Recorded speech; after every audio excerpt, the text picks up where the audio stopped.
they are growing at, there's going to be some sequential decline on that. All right, Anurag, can't wait to hear what IBM has to say, because again, IBM dropping 25% in one day, you never saw it before, and that was just historical. I think for a lot of the market about where some of this AI spending is coming from. Anurag Rana, senior tech analyst for Bloomberg Intelligence out there in Chicago. It's not just meatpacking, they do tech now, so there you go.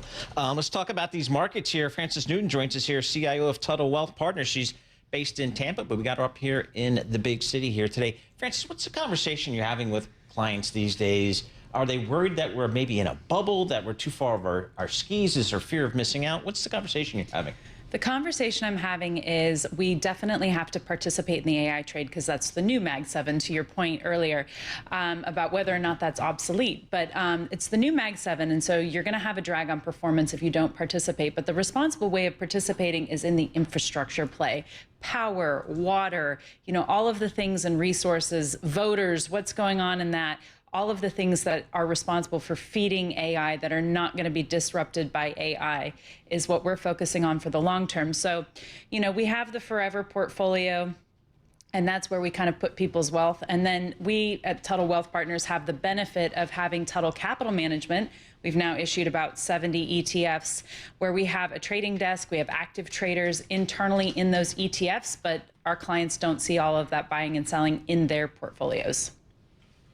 So what do you do with your exposure to the actual nuts and bolts of the AI trade, the chip makers and whatnot? I mean, is that part of the forever portfolio? Do you not add to it even when, you get the opportunity to because there's some drawdowns? Yeah, so we layer it on top of the forever portfolio, but we are actively trading it so that they don't get, so hopefully we, remove some of the drawdowns, by being able to actively trade it.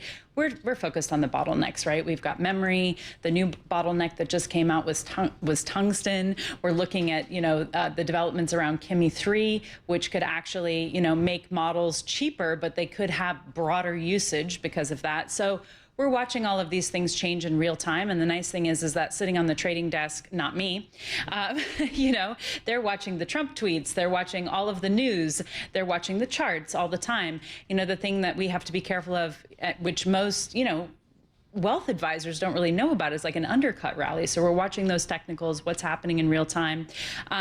One of the things we've been focusing on is heavy asset, low obsolescence. Now, investing has changed in the sense that sometimes stocks can be undervalued, not because they're cheap, but because they are going away. So if you're paid to think, AI is going to disrupt you. But like, with the infrastructure play, they're not going to get rid of the railways and the tracks, right? Even if railroads adopt AI, they might get more efficient with some of their processes, but they're not going to get rid of the actual infrastructure that makes that service possible. So one of the questions that a lot of people are asking is, and they've probably been asking it since the beginning of this AI trade 4 years ago, is it a bubble? How do you respond to that? Yeah, so as a global macro person, we have a record amount of liquidity in the system. And so the record amount of liquidity in the system is going to try to find places to go until we don't have that liquidity in the system. The valuations are supported by that liquidity. And until that liquidity is changed, inflation changes it, the Fed changes it, I still see AI being, the thing to go into. It's just going to be a bit of a rotation around these various components as new bottlenecks are discovered. What about on the fixed income side? Because you've got the 30-year bond now trading above 5% for the longest stretch since the beginning of the financial crisis, and that gets your attention. We know the structural problems that the U.S. faces, the growing debt pile, potentially sticky inflation that's not going to come down. How do you think about where you want to be on the curve? Yeah, so basically Matt is like very iconoclastic when it comes to bonds because they're no longer a hedge. You looked at the correlations change in 22, Liberation Day, the war with Iran.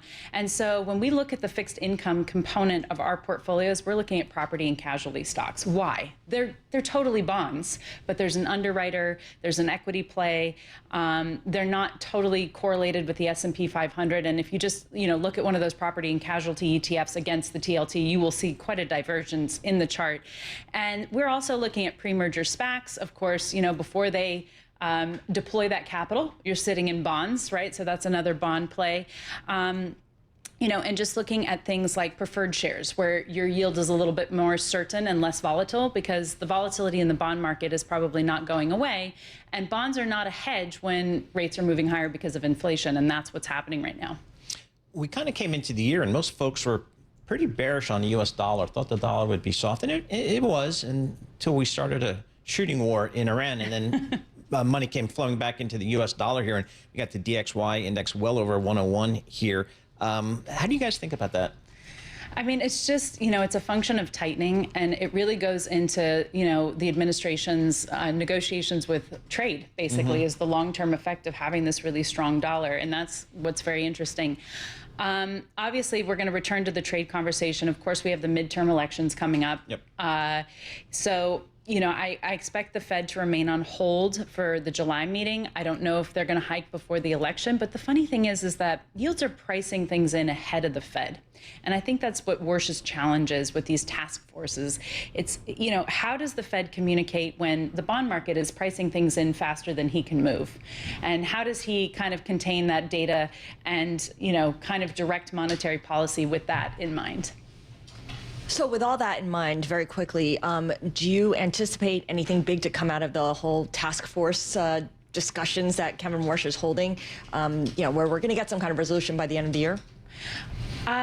It's the most interesting task force for me is dealing with the liquidity mechanics, the reserve requirements, things like that. And the reason that's most important to me is because obviously Dalio has been out for a while kind of warning that we are going to need to consistently have extreme demand in the bond markets in order to be able to service the debt and still have a significant velocity of money in circulation to, provide growth. And in any way, if we get anemic demand in the bond market, we're going to have a real problem. And we know yields are Trump's Achilles heel because we've obviously seen that. Yep. And as a country, we're just very over-levered, both in the public and private sectors. You've got 60% of the populace living paycheck to paycheck, right, totally dependent on credit.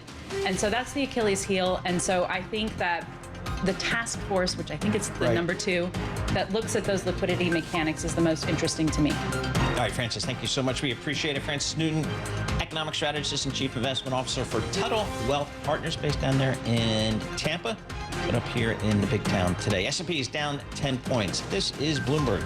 Good morning. Faster, smarter, better.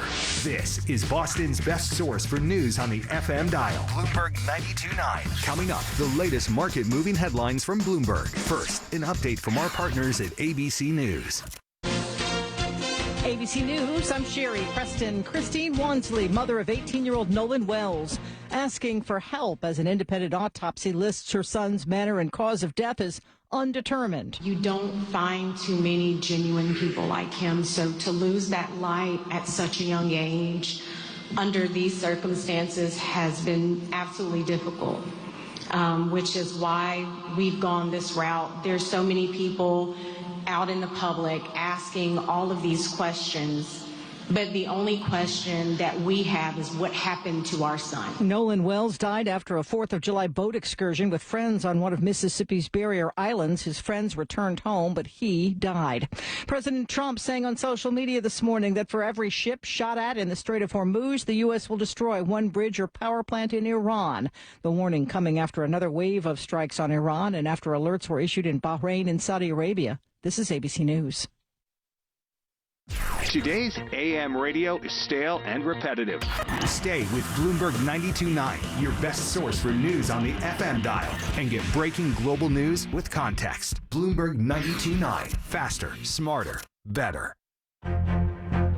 Trade your portfolio with the power of prediction market probabilities. With Interactive Brokers, trade prediction markets on election, climate, and economic outcomes, right alongside stocks, options, and bonds. Prediction market prices reflect probability, and correct predictions receive $1 per contract. Plus, earn interest on your position. Prediction contracts are not suitable for all investors. Visit ibkr.com/predictions.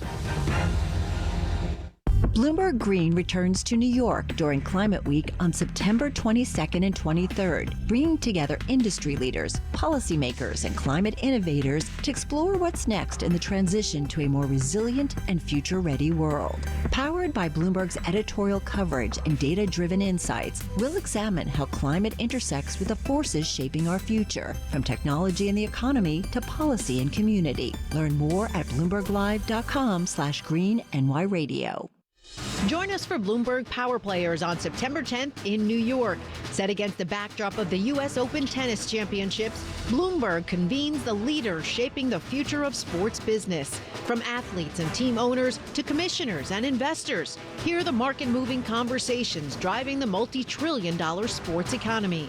Register now at bloomberglive.com/powerplayersradio. That's bloomberglive.com/powerplayersradio. Bloomberg Radio, on demand and in your podcast feed. On the latest edition of the Bloomberg Daybreak U.S. Edition podcast, Bloomberg's Patrick Sykes joined us from Istanbul on the apparently widening war between the U.S. and Iran. Yes, obviously the U.S. operation has been focused on Iran's southern coast along the Persian Gulf with a view to restricting its ability to threaten the Strait of Hormuz. But increasingly, we're seeing strikes moving deeper into the country. We've had them as far as kind of the far northeast of the country, but the latest were in Tabriz in the northwest, one of the biggest cities in Iran, hitting a military site there. That's the kind of location that we saw being hit in the height of the conflict in kind of March, April time, because it's a big base for missile operations, but is obviously less connected directly to the Strait of Hormuz situation. What does that mean in terms of how Iran could potentially respond? Is there scope for Iran to widen its attacks further against the U.S.? Yeah, indeed. I think it's just another sign of the escalatory mode that we seem to be in at the moment. I think Iran has been the latest side to substantively escalate the stakes with that move by its allies in Yemen, the Houthis, earlier this week to announce the blockading of Saudi ports. What I think we're going to be watching now is, are there any confrontations that come about as a result of that blockade? You know, are there shipping companies that try to defy that ban and therefore end up in on the receiving end of fire potentially from the Houthis? That'll be key to watch. Hear the full conversation on the latest edition of the Bloomberg Daybreak U.S. Edition podcast. Subscribe on Apple, Spotify, and anywhere else you get your podcasts. Plus, listen anytime on the Bloomberg Business app and Bloomberg.com. Markets, headlines, and breaking news 24 hours a day at Bloomberg.com, Bloomberg Television, and the Bloomberg Business app. This is a Bloomberg Business Flash. And I'm John Tucker in the Bloomberg Newsroom with this Bloomberg Business Flash. The mega cap tech earnings beginning later with Google parent Alphabet kicking things off. Christy Mueller-Glisman at Goldman Sachs says, you know what, investors still want to know when spending on all that AI stuff is going to pay off. We all know that technology booms usually have a bit of a J curve. And the question is if there's a bit of a loss of patience from investors with regards to the hyperscalers recouping some of the spent money. But just to be clear, we're not leaning to the negative side too much. We're just worrying that investors at some point might lose patience. Tesla, IBM also due to report later today. And you have shares right now of Google parent Alphabet up 0.4%. Tesla shares down 0.4%, and then also IBM, those shares down 0.2%. Overall, the S&P 500 down 11 points right now, 74.97 on the index. The Dow up 67 points. The Nasdaq Composite Index down 117 points. That's a decline of just about 0.5%. The Japanese yen hit a record low. Why do I care, you ask, John? Because of the carry trade, of course. Okay. Because Japan, low interest rates, low yen means you can borrow in Japan, convert your yen into dollars, and then put that to work in other markets. So it carries a lot of the risk. So if the Bank of Japan were to intervene to try to prop up the weak Japanese yen, bye-bye carry trade. Wouldn't make much sense anymore. That would be a sea change in the markets. Yeah, it would really. That's a lot of money that goes into overseas markets because of the carry trade, and But my son is finishing up his semester abroad in Tokyo, so he's enjoying the strong dollar. Is he speaking Japanese? He's trying to. Really? He's eating a lot of Japanese food. He's traveling a lot. Japanese, traveling a lot. Spending his strong dollar. Mm-hmm. My strong dollar. Correction. Thanks, Dad. We check the markets for you all day long right here on Bloomberg Radio. I'm John Tucker. That is your Bloomberg Business Flash, Scarlett and Paul. All right. Thank you so much, John Tucker, with our Bloomberg Business Flash. AI very much on our minds right now. And, we look ahead to some of the bigger picture issues that we need to resolve. And regulation is and has been coming up quite a bit. Our next guest suggests that perhaps we think about regulating AI the way that we regulate the airline industry. Gautam Mukunda is lecturer at Yale School of Management and a Bloomberg Opinion contributor, and this is exactly what he's written about. Gautam, just walk us through your thesis here about regulating AI using an FAA kind of approach. Right. So let's think about this from, what the industry itself says is that this is a technology that will have not just gigantic economic implications, but gigantic security implications, right? That they're already finding evidence. This is technology that can help you do cybersecurity attacks, that can help maybe even with development of sort of chemical or biological weapons. That sounds like something that the government needs to step in, right? There needs to be some regulation of that when you talk about those kinds of risks. So then if you look at the industries and the areas where that risk has been successfully managed, the aviation just stands out. It's just head and shoulders above everyone else. I would say that if you could, you could tell people 100 years ago that you could go from anywhere in the world to anywhere in the world in 24 hours in safety so complete that it is safer to be on the airplane than driving to and from the airport. And the worst thing that would happen to you is you would complain about the quality of the pretzels. They would say that's a miracle. That is an astonishing achievement. And you cannot separate out that level of success and that level of innovation from the success of the FAA, the American regulatory agency, which has just led the world in regulatory safety. So if we've done so well with such an important industry, I think we can learn from that. Is an argument to be made, Gautam, that we as society, it might be too late to regulate AI? Maybe it's already kind of out there. So it is out there, but it's not. But the question is, it might be too late to eliminate all of the potential harms. But if we're looking at the curve and the curve keeps getting steeper and moving faster, it's not too late to obviate the worst ones, right? So the really big risks aren't there yet. You hear people talking about AI's use in biological weapons. That's a place where I've published articles. And we're still quite a few years away from that, right? So working with biological systems still involves a lot of handwork, involves people, it involves a lot of sort of tacit skills. That's there. But it is going away. So we want to have these regulatory barriers in place before we lose the safety that we sort of inherited. So Chinese company Moonshot released Kimi K3, and we talked about this AI model and how potentially disruptive it could be. Do we think that China is going to move faster than the U.S. on regulating AI? So this is a fascinating question, and there's clearly a lot of debate in China, and the Chinese regulatory state is quite advanced, and they have a deference to sort of technical expertise that we don't, that might allow them to do that. But when we think about these open weights models that are coming out of China, however impressive they are also very clearly sort of behind what the United States has. And in quite a few cases, they seem to be heavily based on American models, so much so that if you take Kimi and you ask it, what is your name? Its answer will be, my name is Claude by Anthropic, which is kind of a flag as to where they might have gotten that data from, right? And so what I would say is in this duality, what we've learned is aviation is an incredibly cooperative space, right? It's both competitive and cooperative. Everyone wants to have the world's leading airplane makers. It wants to have the world's leading airlines, but they also understand that we've all got to work together in order to make those safe. And what the FAA was able to do was to create international norms of cooperation by being the best regulatory agency in the world. So everyone in the world sort of looked at the FAA and took their lead from the FAA. That again is the same model we can do here, where we can get the Chinese and us to agree on a regulatory harmonization that might make it safe for everybody, because we know they can, because we've done it before.